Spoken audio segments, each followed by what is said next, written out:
As brash and bold as most New Yorkers are, few can pull off the swagger quite like Billy Joel. Even fewer can match him for talent. It might be difficult to believe, but the Piano Man has been belting out hits now for 5 decades. That makes him an undisputed rock and roll legend. As you'll see, though, these days there's something different about Billy. Don't worry, he's still in the mood for a melody and definitely still got us feeling all right. But he's also had a remarkable transformation. What's the matter with the car I'm driving? Can't you tell? Yeah, this is my old stomping grounds. This is where I lived, in the village of Oyster Bay. White wall tires, are you gonna cruise the Miracle Mile? Cruising with the world's most famous piano man, Billy Joel, is a trip back in time. My house is at the end on the right. We're on Long Island, just outside of New York City. I keep my boat at my house, and I go everywhere by boat. It's where Billy was raised. My mom used to drive us up when we were kids. And where he still lives. She'd pack a whole bunch of us into her little car. And it's not hard to see why. Hi, it's Billy Joel. How are you? I'm good. How you doing? Pleasure. I gotta get you. Want to shake your hand? How are you? Good. Nice to meet you. Guys have always said they've seen you. I've never seen you. At 73, there's no other place he'd rather be. Yeah. Well, it was a pleasure meeting you. No problem. Thank you. Well, that's got to be a perk Yeah. in the biz. Absolutely. About the new sound, funny, but it's still rock and roll to me. This is probably my favorite time of life. Everything is falling into place. You're comfortable in your skin. Yeah, I'm content. But if you're thinking Billy Joel sounds like he's winding down, forget it. Now I drive my downeaster. He's as in demand as ever, as I discovered when I first met him in early 2020, before our filming was abruptly interrupted by COVID. Back then, he was preparing to play to another sellout crowd at New York's iconic Madison Square Garden, part of his record-breaking residency that was proving so popular, even Billy was shocked. Yeah, well, I thought they'd stop coming. And they don't. They keep buying tickets. So I'm probably here for the rest of my natural life. So what does it tell you? Tells me I picked a good job. With more than 100 songs in his repertoire In the middle of the night, I go walking and in my 33 top hits, tell her about it. Billy Joel is a remarkable story. Anymore, this is my life. His family escaped Nazi Germany and fled to the US, where Billy's tough working-class upbringing was soothed with the joyful sounds of music. My father played the piano. He was very good. My mother sang. We had an old upright piano called a Lester. It was really a dog of a piano. And when I was a kid, I used to pour lighter fluid on the keys and set them on fire like Hendrix did with his guitar. Why did you do that? It looked cool at night. When Billy was 8, his father walked out, but his mother was determined Billy would become the piano player. The first piano teacher I had also taught ballet, Miss Francis. And that caused you a bit of grief. Well, I had to walk down the street to the piano teacher with my piano books, and there was always a couple of guys on my way who'd say, "Hey, where's your tutu? Hey, ballet boy." I got bullied. So I started to box to learn how to take care of myself.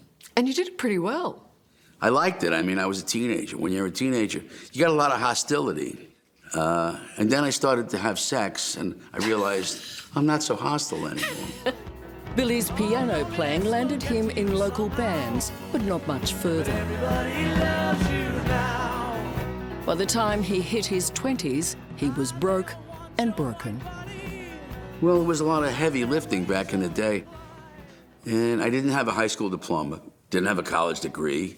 All I knew was music. And it got a little scary when I was about 21. I said, wow, am I going to be able to make a living? How did you get through? Things got pretty dark for a while. I actually checked into an observation ward. And I'm in there with homicidal maniacs and people kicking heroin, and and I'd go up to the nurse's station and say, hey, I'm okay. Yeah, these people are crazy. Yeah, here's your pills, Mr. Joel. So they let me out after 3 weeks. And that got you on your way? That set you back on course? I think so. You can't fall victim to self-pity. It's one of the most useless emotions you can have. But the hard knocks kept coming. At 22, he was ripped off by his first manager. It's 9 o'clock on To sit out what he decided was a bad deal, he took a job playing in a rundown LA piano bar. You're the piano man. It turned out pretty well, though, because desperation led to inspiration. The executive room. The executive room, that's right, which is where Piano Man comes from. That's right. Even the characters in the song were actually real people. John was the bartender. Now John at the bar is a friend of mine. Paul was a guy who was going to write the great American novel, but he was a real estate broker. Now Paul is a real estate novelist. There was a guy in the Navy whose name was Dave. And he's talking with Davey, who's still in the Navy. I didn't make that up. Davey was in the Navy. So it was all based on real people. And I remember when I was doing the gig, I got to get a song out of this. Sing us a song, you're the piano man. But you probably had no idea that that would be the song that would launch you. No, I don't think it's that good a song, to tell you the truth. Really? Yeah. It's very long. It's in 6/8 time. It's very repetitive.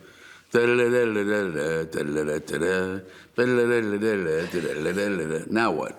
You jump an octave. So it's repetitious.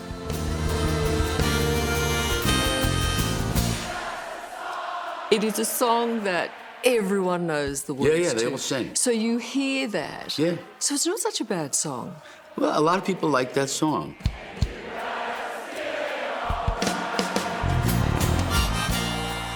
If I don't do that song, people get really angry. You are credited with writing beautiful words, but you say the music comes first. Well, I always write the music first. To me, that's the primary language, is the music. When you listen on the radio and there's a song you like, you usually don't hear the words first. You hear the melody, you hear the beat, you hear the production of the song, you hear the singer's voice. And then if you like all that, you start figuring out the words the next time you hear the song. Well, you write about your heart and soul, actually, quite a lot. Well, I was told, write what you know. So life experience gave me lyrics. Don't go changing. Many of Billy's life experiences have involved matters of the heart. This song for his first wife, Elizabeth Weber. I want you just the way you are. And this one for his second, 80s supermodel and uptown girl, Christy Brinkley.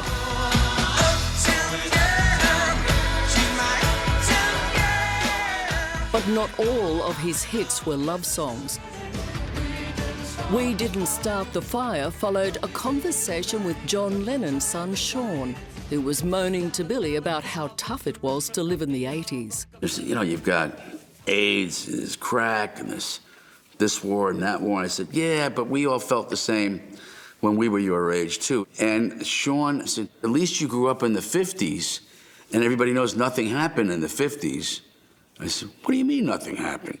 Harry Truman was the president. Doris Day was a famous singer. Harry Truman, Doris Day. Red China went communist. Some people just think it's a bunch of words and names spewed out, but it's written chronologically. These were the headlines of my life. Because you had to be a big shot. Since then, there have been other headlines, stints in rehab and 2 more divorces. But the show went on until Billy turned 60 and made the stunning decision to quit.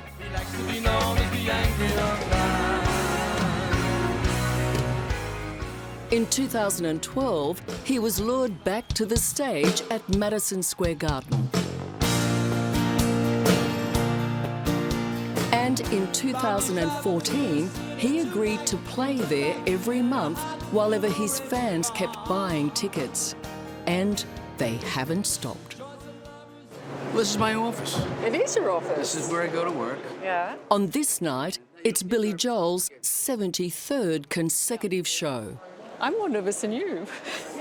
Really? Well, yeah. Don't be nervous. I feel the vibe. Everything's going to be fine, don't you worry. In fact, there was reason to worry. What Billy and 20,000 adoring fans didn't know that night was COVID was about to flatten the world. This performance would be his last for nearly 2 years. And the next time he and I would see each other, he'd be a very different man. The pain makes you stoic. It also makes you lose your appetite, but it's a good way to lose weight. How many bikes do you have? 100 plus at the last count. Yeah, this is a Royal Enfield. That's a Harley Davidson. You may not expect this to be the piano man's favourite place, but it is. Billy Joel's Long Island motorcycle garage is his man shed, and building bikes and riding them is his therapy. Well, you're not in a cage, you're not in a box when you're on a motorcycle. It just makes it fun to go somewhere. But like the rest of us, Billy learnt the fun of going somewhere ceased with COVID. For nearly 2 years, his professional life and our story has been on hold. Slow down, you crazy child. You're so ambitious for. When we catch up again, Billy is still taking refuge in his motorcycle garage. But this time, something's very different. Billy's 23 kilos lighter. Well, anyone who needs to go on a diet should have back surgery. I highly recommend it. Because I had to get hip replacement too. My hips were shot. And the pain makes you stoic. It also makes you lose your appetite, but it's a good way to lose weight. Now, over this pandemic, a lot of people I know gained weight because they were doing nothing but sitting around at home and packing it in. And so I said, well, I see you found what I lost. So Billy is clearly on the mend, and so too is New York. But during COVID, his city was a grim place. You'd be walking through on Fifth Avenue in New York City, and you just saw masks, and it was like a horror movie. Where are all the people? Where are all the faces? What do people look like anymore? It was like a ghost town. A little bit scary. Life took a pause, but the piano man's music didn't die, because behind COVID doors, this was happening. A new generation discovered Billy and his hit song Zanzibar, with a dance that went viral on TikTok. Yeah, how about that? That was weird.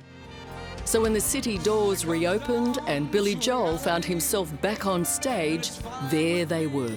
I look out in the audience and I see people doing this dance to Zanzibar, and I guess they picked that up from TikTok. And they're there because of that. But it makes a big difference in the audience when you have that kind of energy. If it was all people my age, I think it'd be kind of boring.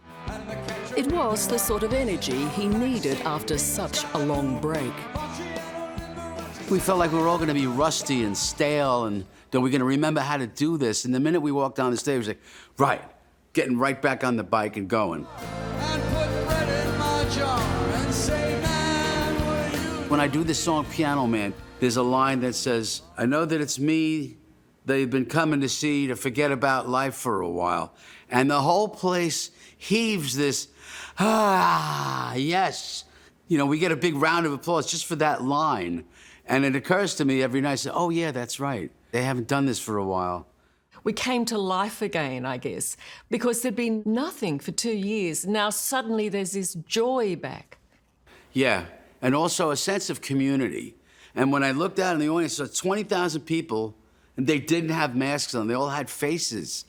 It was a joy. It was really fun. Yeah, we went through a stage of being faceless. You're quite right. Yeah, it was nice to see faces again. And it's Judging by their faces, his fans were thrilled to see him too. And come December, Billy plans to put smiles on our dials. He's playing just one massive show down under, and he's bringing with him some special guests, his family. I'm looking forward to it. It's been a long time, and my new little girls have never been there, and they're dying to see Australia. I tell them stories about it all the time. Their favorite show is Bluey. Oh, really? Oh, yeah, they love the accent to begin with.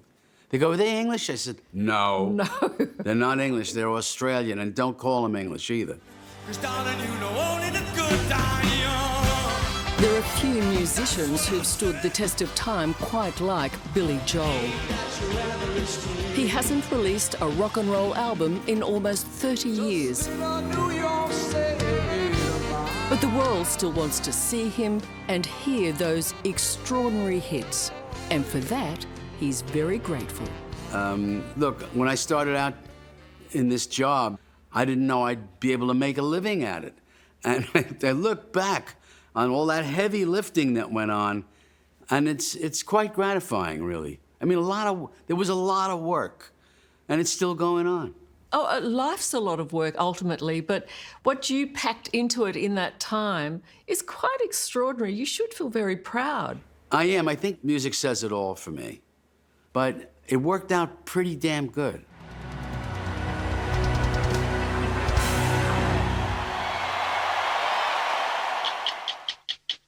Hello, I'm Liz Hayes. Thanks for watching 60 Minutes Australia. Subscribe to our channel now for brand new stories and exclusive clips every week. And don't miss out on our extra minute segments and full episodes of 60 Minutes on 9now.com.au and the 9Now app.